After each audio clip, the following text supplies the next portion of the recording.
Okay. Okay. Good evening. Thank you.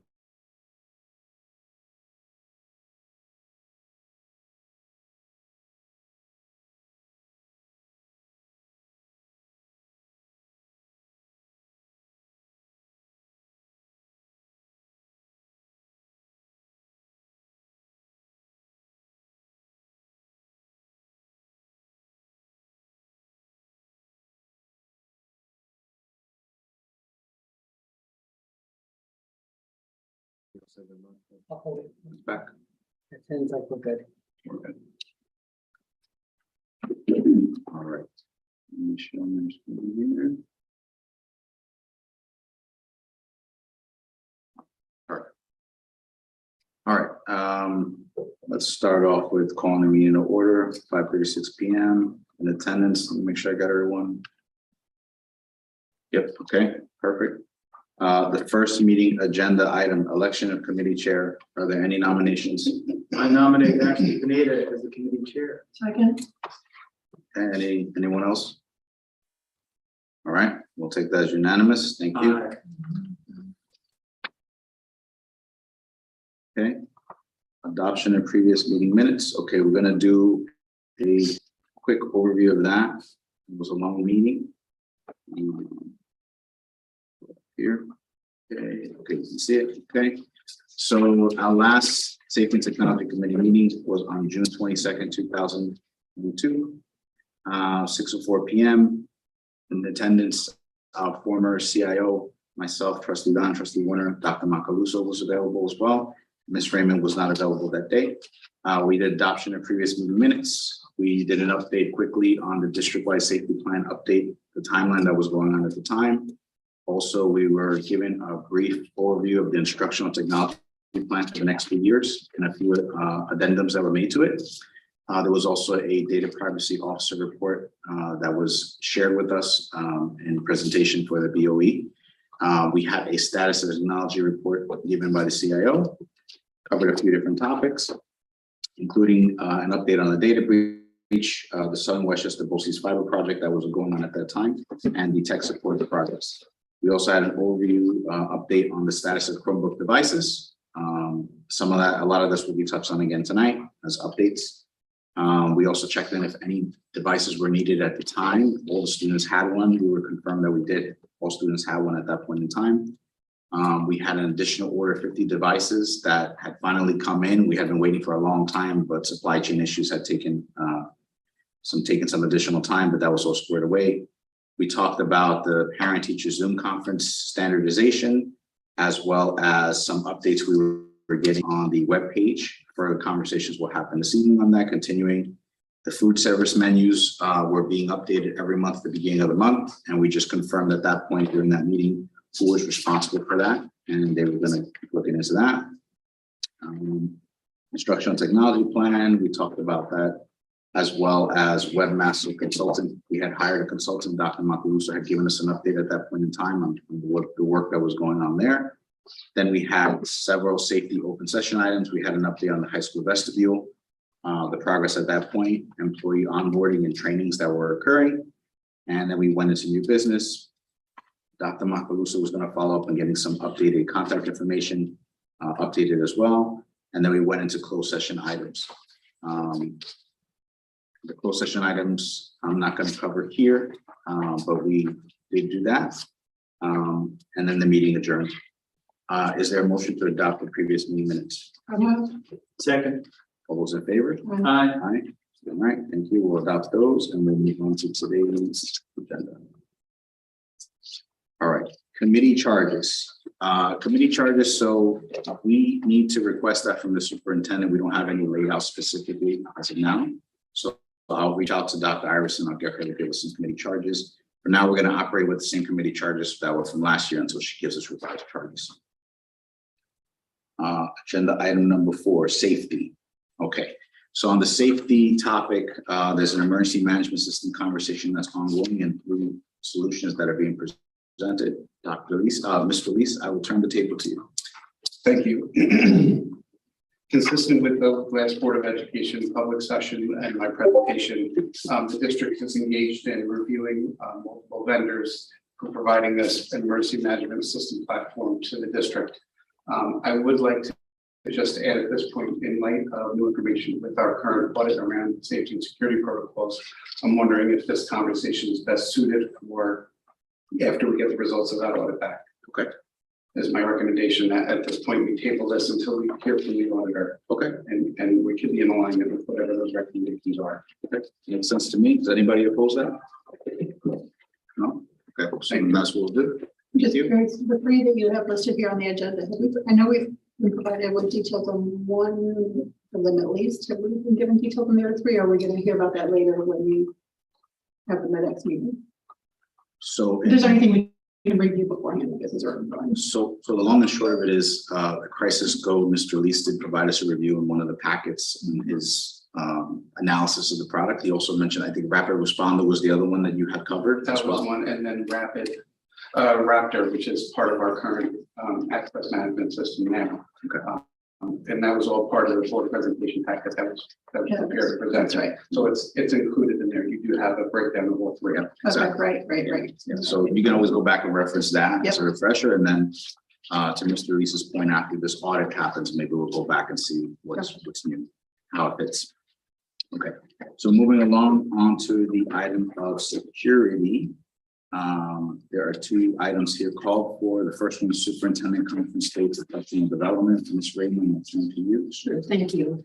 So on the superintendent's conference day this past Tuesday, we had a part of the professional development was for the security staff, for all office staff, and we included all administrators in that presentation.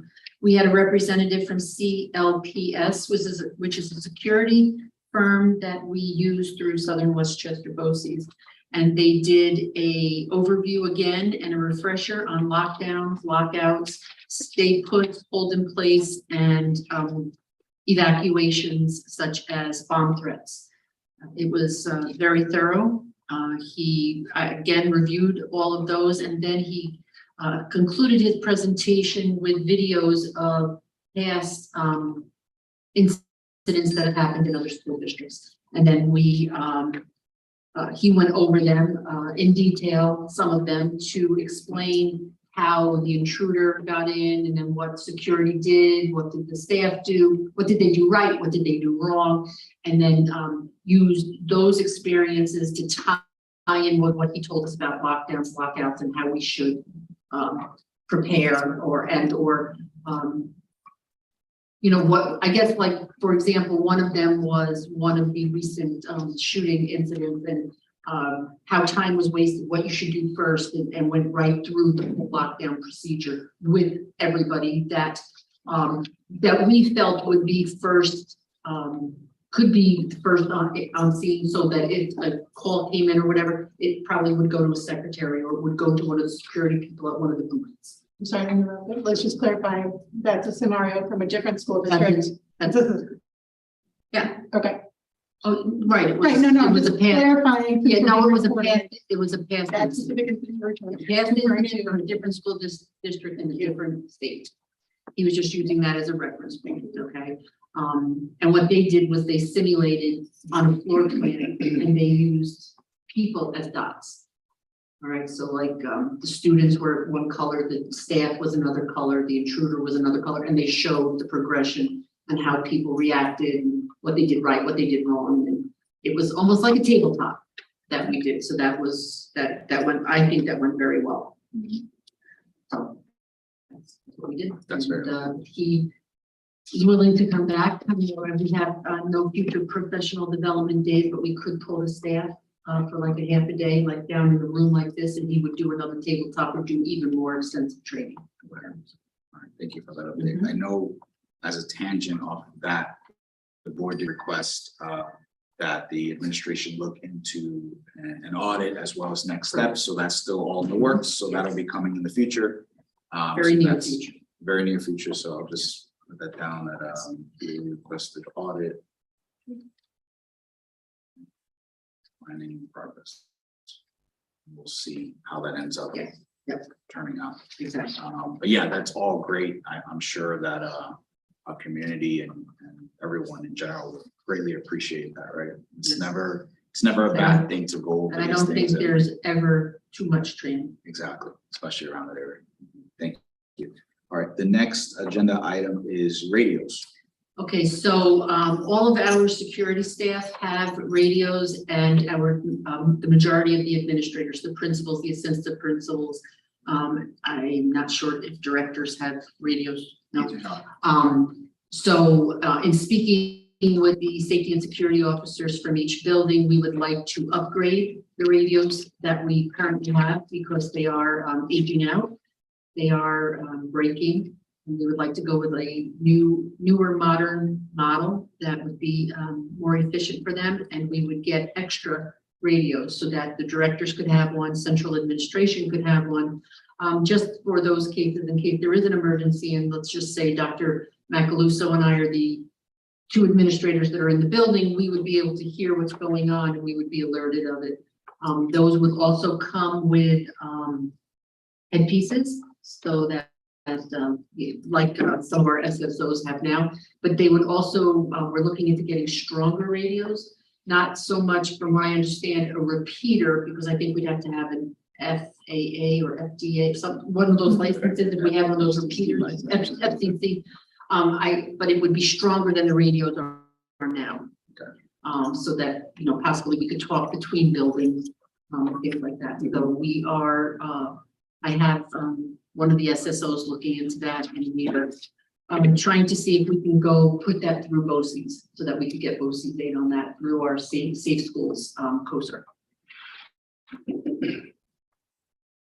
So thank you for that. So it sounds to me like we're basically gonna look for radios that go right up to the limit before we need an FCC license. Right. So they'll get as much transmission as possible Correct. without getting into the craziness of it. Correct. And we also, and I didn't put it down here, but it just reminded me, I had David looking into what would it take, I'm sorry, Dennis, not David. I get Dennis and David always mixed up. Dennis looking into could we possibly get a cell tower? And I know that would take years possibly to go through all of the hoops, but he did find that we could get something here that cell service would be much better and we would be able to get it throughout the whole campus. He was going to touch base with you, Mr. Lees, to just go over it with you because you're, obviously director of technology. He did some of the legwork, but he wanted to run it past you, and it would be something here that I believe would go on the roof also. Okay. So that maybe it might be something that boosts the Wi-Fi more. I don't exactly know, but I know it was something that would improve our cell service. So the design calls for a cellular repeater with multiple access points spread around this particular building to get overlap in cellular signal where we currently have gaps from interference from the different building materials. So it'll encompass us in a full cellular signal on this campus. Okay. Is that specific to one carrier or is it multi-carrier? So the hardware itself would be multi-carrier, but then again, it would just be multi-carrier. So anybody who's in the building with whatever cellular device, you'll be able to work with it on the cellular network that you're native to your device. Excellent. I think we kind of discussed this at some point in the past, and maybe a few years ago, there was some concern from parent groups about Wi-Fi and the impact on growing brain. 5G. Blah, blah, blah, exactly. So just think we should also be prepared to discuss that aspect if this gets proposed to be put in place. I'm sure neighbors would probably appreciate having a signal boost as well. So I don't know what else was discussed in the more recent past. That would be helpful, but The other things we we're did going to is, send a letter or something. but well, the I don't remember superintendent did this send the word. letter, but remember that was a letter to the Public Service Commission just requesting, hey, if there's anything you guys can do. We just added our voice to the pot of people asking for better coverage in the community as a whole. Mhm. I think now with the more ubiquitousness of the 5G expansion around the region, there's been a lot more research around those specific things, not just in an educational setting, but just in the general population. Yeah. So I think there's more for us to reference now in addressing it. Yeah, I just wanted to prepare for those conversations. Sure. And And I do know also that more providers looking now for more to fill in more coverage gaps. I mean, I think it'd be an easy Yes, under. to get a place. There are a couple of federal programs right now designed to enhance that and some privatization of that as well. Happy, yes. Iverson?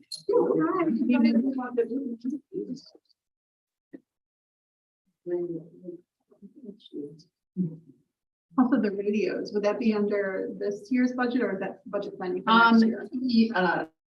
I think it would be a combination of both. I do believe that we do have some money in our buildings and grounds that we could start getting some, but then it would be, it's all gonna depend on the cost Right. of what they are.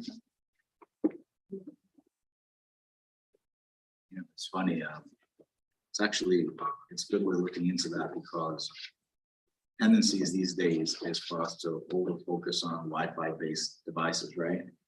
And then in a situation like that, you never know, the Wi-Fi might have some issue, and then now our single communication method is gone, so that's a great idea. I'm glad you guys are looking at it from multiple angles. That's very helpful. Okay, any other questions on the radios or cell towers or anything like that? All right, move on. Technology, okay, Mr. Lease, website, I'll turn to you. Sure. So I just to bring back the table for the discussion, the website we recognize and based on the request from the board, the community certainly recognize we need to do some updates and upgrades to the website presence, bring it to current, make it more user friendly, accessible by the community, so it's more easily accessible to get to all the various pieces of information that would be most relevant and important to them. As such, we've been out and solicited multiple quotes from various vendors, which we have vetted, and I think we've settled on one, which we're ready and prepared to recommend to the board for approval to move this work. Part of this, though, is also considering the staffing around this work and how it will happen. So initially, the work will be done through the contract to rebuild and implement the new website presence, and the idea would be that we would do that over a 5-month period once we execute the contract. From there, through that process, that'll be really run through the technology department, and it will be taken over from the technology department and handed over once that contract work ends. The staffing that we're looking to put in place as we reorganize the technology department, and again, I'll refer you back to last week's board presentation where we discussed the staffing of the technology department and where we're looking to go with the staffing and the responsibilities and roles within the department, that we would take the sole ownership of maintaining that through this recommended new staff member as part of the addition to the technology department. Lastly, that will also incorporate and centralize the day-to-day maintenance. So rather than having multiple people from multiple areas putting information, we'll be able to develop standards for how we're going to communicate information, how that's packaged, and then how it's presented in the web presence. So then that'll all be done through the central office, again, through technology. Next on the, or actually, before I move to the next item, yes, Mr. Warner. What's the upgrade process? My big pet peeve in past migrations is every time we upgrade, we lose things. So so we've got this great new wonderful website. Oh, where did the WISE topic go? Oh, where did the high school handbook go? Right? And then you have to go and push and put everything back. You're not sure what you've lost. Usually there's a method a method in which you go down the line and make sure everything you had before is carried through, or it's not carried through for a reason. So Right. Is that built into the migration? It is. Process. So this is really an all-inclusive contract. So from the inception of actually going through and auditing our existing website, the types of information and kind of inventorying that and setting up a repository of the content, so to speak, a library of what our content is, then going to the kind of organization of how would that flow look in a new platform? How can we make it more efficient? How can we lessen the clicks to get to critical information and important information? How can we package important areas of information, whether it be curriculum or other pieces, because they're consolidated and concise and efficiently accessible. And who makes the decision on what stays and what goes? So I think ideally that would be part of, it would be multiple pieces from whether they be department head, central office administration, and building leadership also, Okay, right? It would be a collective throughout the organization to go through that process and audit it and make sure that things that are no longer up to date come off, things that need to be there that aren't there. And then we maintain the integrity of what is supposed to be there to still stay there. The other nice thing about this is while we're building the new presence, the existing presence will stay in place. So we'll have them parallel to be able to compare them along the way. There'll be multiple opportunities along the building process to kind of stop and evaluate the direction we're going in, compare it as we go and make sure that we're capturing all the pieces as we need before we launch anything. thank you. Of course. Trustee Long, you have any questions? I have thoughts, I don't know, so I'll just- okay, I may talk in circles for a second. So as part of the work, I'm broken on other school districts' websites, and at the end of the day, it all boils down to, you know, you need to get to different school or grade levels. You know, there's always going to be a certain amount of clicks to get through, just certain, if you want deeper information. You know, and we've done a nice job recently of building in some icons for key data. It's just a matter to me of that upkeep. I understand that the work we want to do with rebuilding the website is to also clean out a lot of the guts of it. I get that. But if it's also just moving over, from what I read here. What is it? Can I keep talking? You know, graphic design and migration of static content. I mean, we're basically lifting stuff out of here and putting it under here with new interface, new graphics. Yeah. It's not the guts of it. To me, the problem with the website is the guts of it. It's listening to our multitude of communicative parents who tell us, you know, where things need to be tightened up or what information they can't find, you know, what needs to be easier. And that's the day-to-day. So my concern is whether it's the current package, a new package, to me, it's going to be mostly the same as the day-to-day that everyone has issues with on our website. It's not the graphics. So that's my concern with how I don't see this contract or any other that might come before us addressing that problem, because to me, that's the issue. Mhm. And I don't know if I No, I think. stated clearly my concern, but No, I feel like you were clear in articulating that. So two things.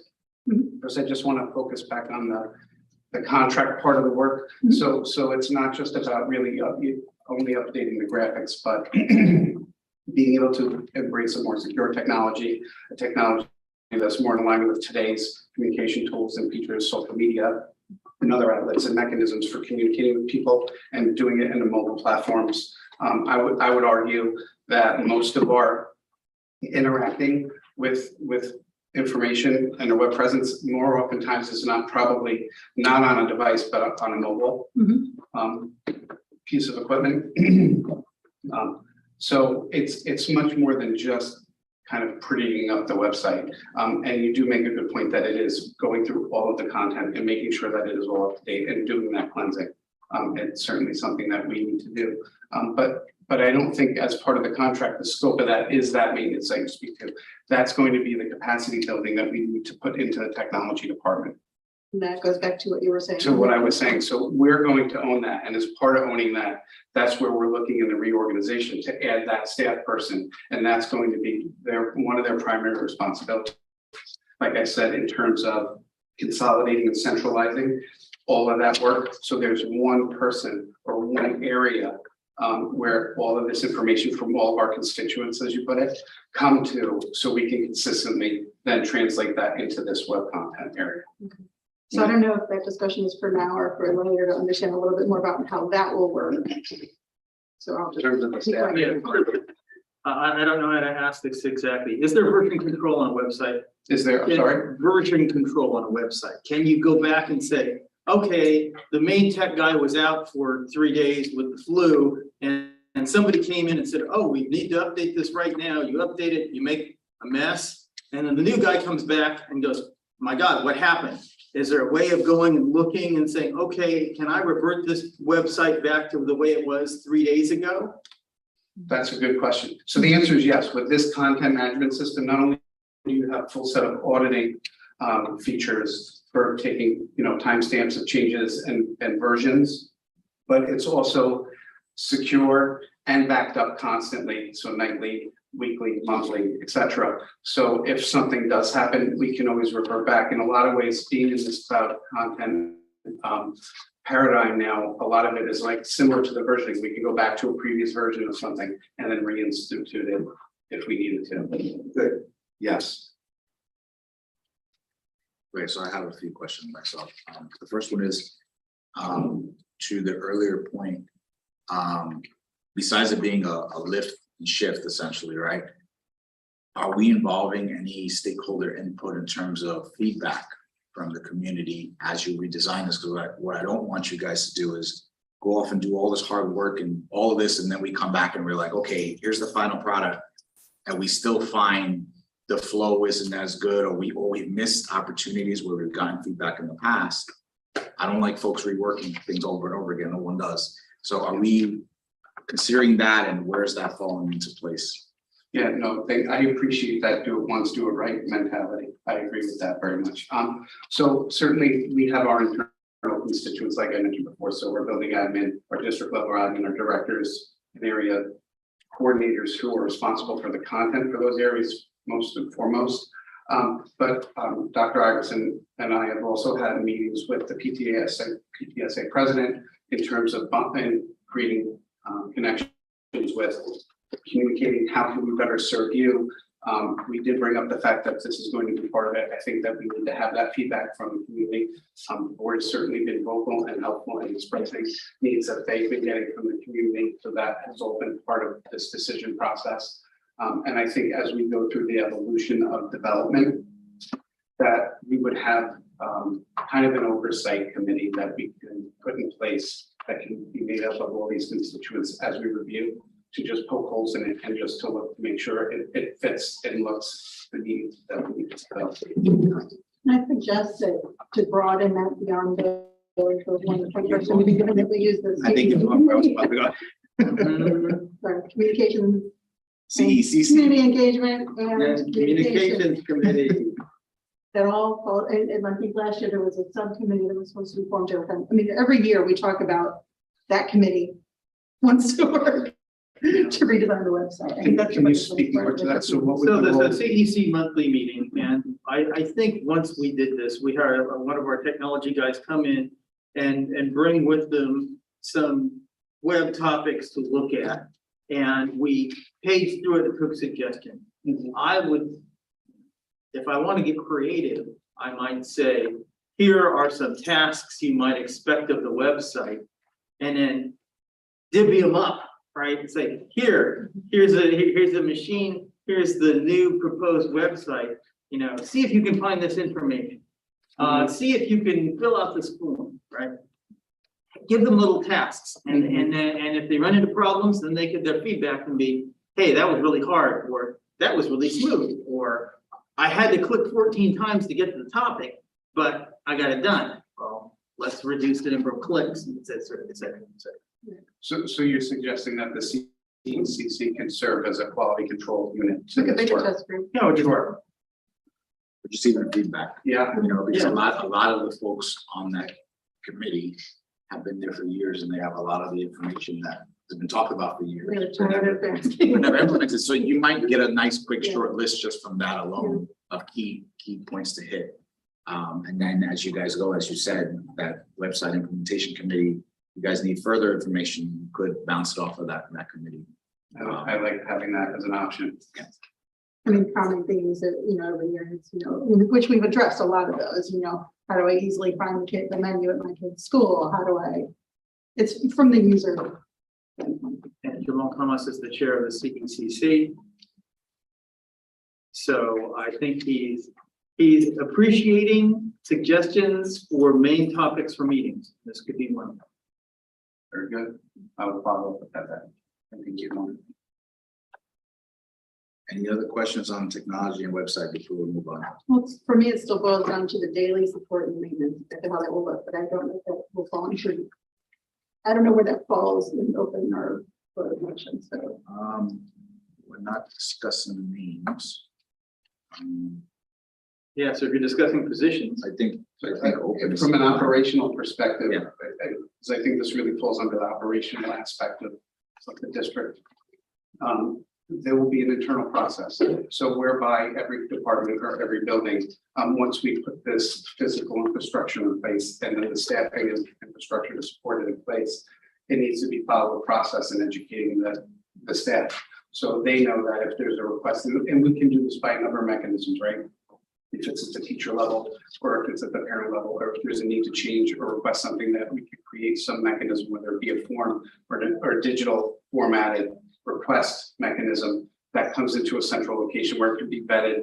Part of this really needs to play into a larger communication plan. So we're developing standards for the type of content. So that's where I think we need to be careful that we don't come back into the same place where we are now with our web presence, that we establish those standards. So we're following a standard and we stay consistent across the platform. So we're not going off in our own directions in each of the different areas. And again, that's why we want to centralize it to be that one staff person. And when I say person, it's the role. So it's not going to become person specific, it'll become role specific. And then in any department, you always build capacity and overlap amongst your teams. So whoever's in that role at that moment will understand how that operates.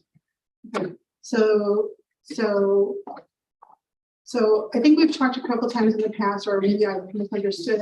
Sometimes it's been mentioned that that role will be more educating and delegating, you know, the actual, I'm talking about the actual website updates to different departments or buildings. Sometimes we talk about today, maybe I'm misunderstanding, that person role would basically take the request and enact it. So can you help me understand how that would work? Because I can foresee different issues. I just want to know that you've worked through those. Yeah, I'll stop there.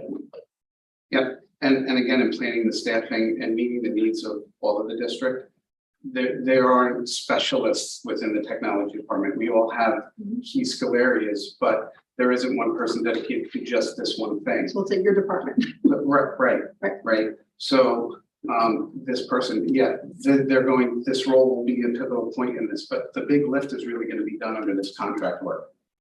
I suspect one. I'm not talking about the migration. I'm Yeah, talking about the so I'm getting there. I'm saying this thing needs to be posted legally and it's not posted.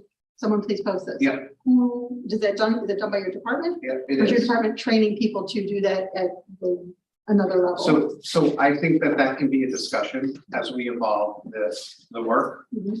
I think for the usual day-to-day normal content that you would see, I think you're bringing up a special case. So we might, It's an example. Of yeah, but many we scenarios. might want to talk about like the appropriate staff for certain types of material that's being passed around and that might have to be posted. And where that appropriately lives. But again, at the end of the day, I know you're talking about multiple functions within a role and meeting all those functions because it was presented in the way that it was presented. And it's still the same, that this person will serve the function of meeting the day-to-day needs of the request for the website, but they'll also be able to expand the capacity in the educational services portion of the technology department. I don't suspect that their entire full-time job is going to be the day-to-day update of the website. Once we do the big lift and get it built, the day-to-day and maintenance will be a percentage or a portion of their whole routine and allow them to be in other domains of the technology department, not just the website. But the point is that it will be centralized and it will be enabled by the technology department. My last question, sorry, is I think at one time it was mentioned, and I think this is later on the agenda, that each school would have a separate website, kind of like how the board currently has a separate website. Is that still the vision for where you would move with this, or would it all kind of belong to the district level? And You mean like each school would have a separate page on the website? that's one thing that had been proposed. I'm just wondering if we're going to talk later about. right, the so we website had and this come to discussion that, so- before, on whether we had a centralized or decentralized model. Right. And we kind of went, we could work it either way. The superintendent said, I think it's better to go centralized because then you don't have competency issues and constant retraining. So yes, I think that was well articulated, that you have a hierarchical structure with the district being at the parent level and then the buildings being at the child level of that hierarchy. Okay. It's a dependency in between. Good with the website? Okay, we'll move on. Thank you. All right, next topic is the one-to-one device program with some updates from Mr. Reese. Thank you. I just wanted to put a few pieces out on the table for us to think about. And I'm not expecting that we'll solve this tonight, but I wanted to at least just bring it to the attention of the committee. That I've been doing some research on introducing the idea of having an insurance program for our one-to-one device fleet. Currently, we're hosting a one-to-one device fleet to support our entire student population, also to support our staff to a large degree, if needed for one-to-one devices outside of our regular wired and in-house stationary device inventory. As part of that, though, these devices go through a lot of daily opportunities for wear and tear, and things happen. And I want to kind of protect the district to the greatest extent possible with liabilities and costs associated with those things that you're dealing with. So and again, I didn't come with a lot of detail because I really just wanted to present the idea of where my thinking is for us to consider. But in terms of the number of replacements and repairs that are happening, I think it's in our best interest to be considering one shape or way of an insurance plan for the district to consider. So currently, I kind of hold the review of other directors of technology around the area. I'm part of a larger DOT group, and we meet regularly and we discuss topics like this. And in conjunction with a lot of my colleagues around the region, one of the two primary models for providing insurance is that the district can own the policy and cover their fleet and pay for that, or that we can offer it on a voluntary basis to parents. And that would be in conjunction in both models with our existing policies. So you'll see in the agenda that I have the program and then the accountability protocols, and all of this really kind of goes hand in hand. So one consideration for having some kind of model for an insurance policy program, I think for us, I'd certainly be happy to discuss if we want to continue evolving this conversation. More of the particulars, probably more for a closed session to talk about specific financial implications of that. But we need to also review, and I'd like to request that we look at the policies around our acceptable use and responsible use, our one-to-one device agreement that is presented to parents when they come into the district, and our process for whether we do an annual renewal of that, whether it's an understanding that it's over the lifetime, that it's in existence over the lifetime of them being in the district, and that we build in processes that include this insurance opt-in or opt-out. Also, that we further articulate our ability to enforce the policies that are in place around repair and replacement of devices in the event that we might need to do so. And that's the extent to where I wanted to go with this conversation tonight. I just wanted to put it out there and on the record so we can consider this moving forward. So if the student leaves the district and then comes back a year later, does the and you have a one-time sign off, does it still apply? Or do you have to read? In that case, I would consider that you've left, you've exited, and you've followed an exit process, and coming back that you re-sign. Yeah, that you complete the cycle of a newly entering person. Got it.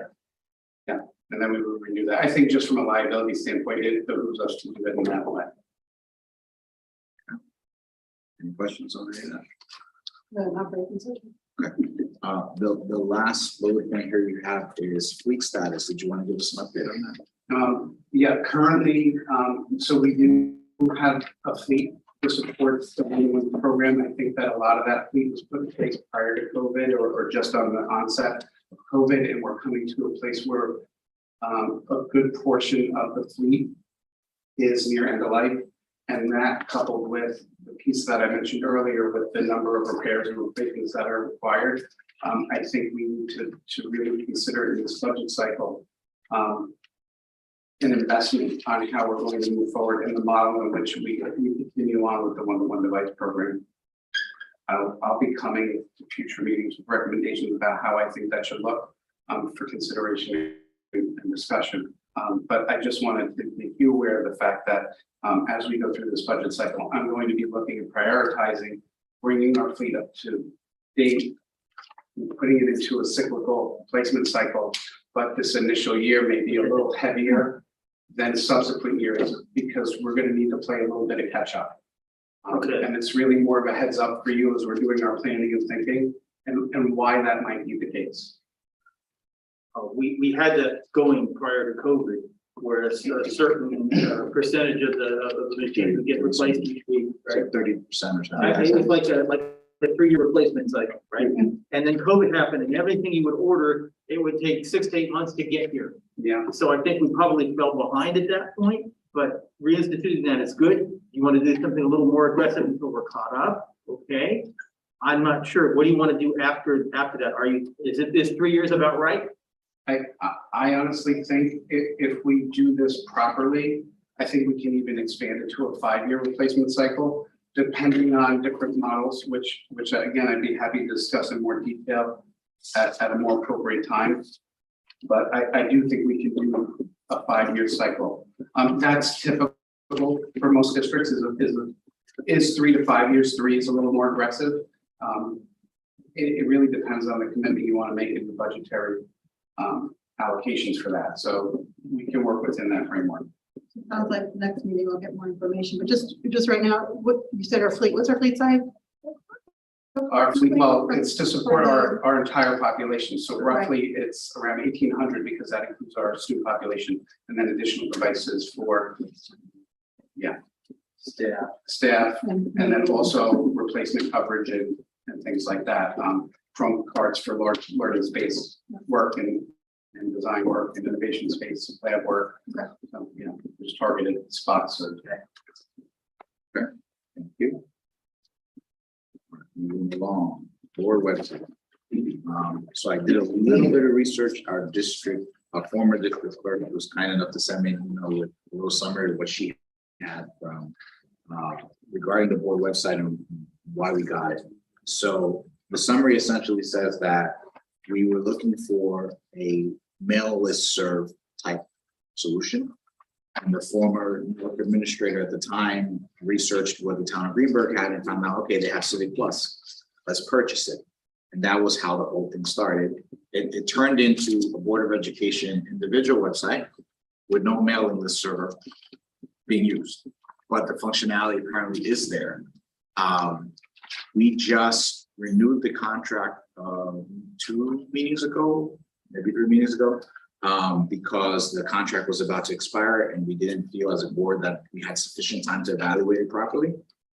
So just raising it here on the agenda so we can start considering, do we need that moving forward? We still want to take advantage of the mail list, which I think we do. Potential sources for recipients could be FinFact committee list, the CEC list. We have a lot of email addresses we've already maintained there. That could be a starting point for those communications. Yeah. Yeah, right. So that there's a lot of addresses there. But I think the real impetus behind that website originally was that administration at the time was putting out their communications, but a lot was not coming from the board to the public. And that was a big issue at the time. So we don't have to solve that tonight, but just wanted to start that conversation so we can all start thinking about, is there a better way to do this? Should we stick with that solution? It's an open conversation topic. Feedback. Does anybody have any comments? So I was a member of the public during the conversation about whether or not to go with this, and I was one of a few people at the PPP committee who did not want a website public board, because the one district, you should be under one umbrella and not have different options. It's my theory. And as you said, it was more about communicating to the wider public. And we were told it would basically be the mailing, as you said. Now, what the website does have is the ability to subscribe to a mailing list. But in the way distant past in this district, there was also someone in the technology department who, created a sign up here button on the district's website and or a QR code or something to sign up for a mailing list. So to me, the purpose of creating this separate website and this fee was to get that other communication from non-district family, non-parent family. It doesn't achieve the goal. I'm willing to go back under the umbrella with the newly redesigned website for me and explore what you said. If you or your staff has a way to have people sign up here to be included on the mailings if they're not a parent, then that would be great. But I don't know how to do all that tricky stuff, so I don't know if it's an option. I know part of that, I think Trustee Thomas mentioned it in the past, and he had some really good points around that. Traditionally, we've always treated this as the district has the communications they receive that go to the parents and that smaller bucket, right? And then we have this larger bucket that is the entire community, parents and non-parents, community members. But Trustee Thomas's point, and I think it was valid, is it's not just necessarily two lists, right? Because there are some community members that they don't care about hearing about every single little thing that's happening in the district, while there's some that they want to know about all the high school concerts and all those kinds of things. So it's almost like there may be a need for multiple lists where you could subscribe maybe with specific topics. Like for example, interested in click. I'm interested in facilities. And I then want to you know what you just guys are doing with The facilities, right? person did that. Okay. Or was working on it. Either here or there.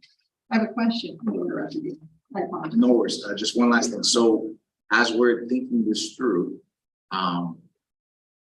if we find that the Civic Plus mail list idea, the mentality behind that makes sense, and we want to keep that, maybe there's a way to just keep the mailing functionality and not the website. Just another idea to consider. And you were going to say, Trustee? I was gonna say, school messenger, you can text here to be included on the district communication. Is that open to any member of the public who texts to 67587? Currently, no. The way school messenger has been, leverage is big, and also based on our subscription pricing is based on our student population. So if we were to broaden that, I don't know, I think that the pricing model for that particular product may be prohibitive for us. Although to the bigger point, it sounds from just listening to you, Trustee Pineda, that you've really identified two mechanisms for how the board communicates to kind of like the whole group. And that maybe speaks more to like how you present on the web presence. And that could speak to how maybe that Board of Ed web presence can be encapsulated into the web work and content area. But then you have targeted, where you might have specific types of groups that would want to be able to opt in and out. And there are certainly technology tools that are specifically designed and made for that. So I wonder, and I'll just leave you with the question, does it need to be one system to do both functions? I don't think so. I think if you ask me, if it was just me, I would say I'd rather the system that does it most efficiently and that it works solidly. That's what I would prefer. But maybe if you could give us, not for today, but in the future at some point, you give us a high level overview of how you picture that working and how the pieces would talk and how everything would work, at least at a high level, maybe we can weigh in a little bit more concretely. I'd be happy to. Okay, so that covers the board website, I believe. Okay, so after this section on the agenda, we're probably going to go into the closed session topics. There were a few things that there's usually a new business section that I forgot to put.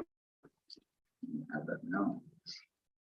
And on the new business section, that's generally when we raise anything that didn't captured on the agenda, or anything that we believe may be significant, just future planning.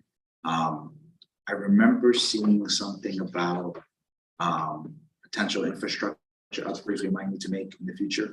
I believe there's some network infrastructure that, network infrastructure is always very expensive because the manufacturers of this equipment get not that many, right? So there's not a lot of competition for it. So I know that's one. I don't know if you want to touch on any of that. lightly tonight.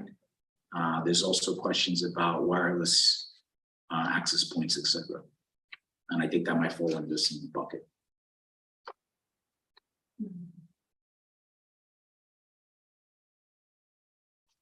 Yeah, the infrastructure upgrades kind of covers what I was worried about, which is, I assume bandwidth expands endlessly, okay, as long as people keep inventing new ways of using bandwidth.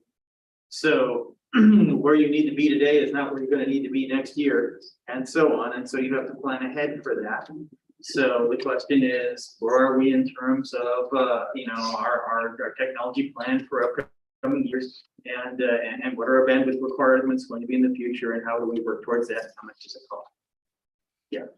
Yeah, so I noted it as network infrastructure, wireless connectivity / hardware and bandwidth capacity considerations, which what it sounds to me you're leaning towards.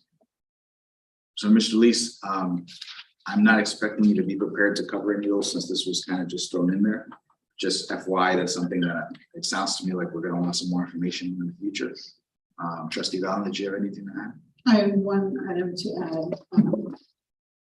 And it's more about, okay, so I'm aware that in the past, there have been many issues, and every year there's a recurring issue in September, October, to get the transcript information corrected.